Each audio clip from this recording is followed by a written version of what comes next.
उरळी कांचन ते तळेगाव प्रस्तावित रेल्वे लोहमार्गाला पुण्याच्या खेड तालुक्यातील 12 गावातील शेतकऱ्यांनी तीव्र विरोध दर्शवला आहे। या संदर्भात मोई येथील शेतकऱ्यांनी आंदोलन करत त्या प्रकल्पाला जोरदार विरोध दर्शवला।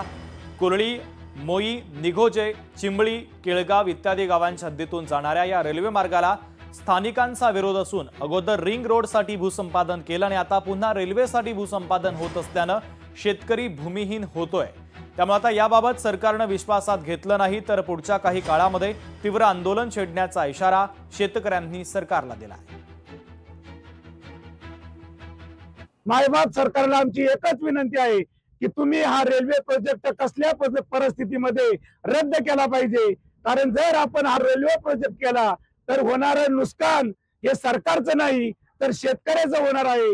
मायबाप आपल्याला विनंती आहे की आपण हा प्रकल्प रद्द करा आणि हा प्रकल्प हद्दपार करा। आम्हाला आपल्याला एकच यातून सांगायचंय की आमच्या शेतकऱ्याचं नुकसान करू नका। लोकशाही मराठी ऐका, पहा, जागरूक रहा।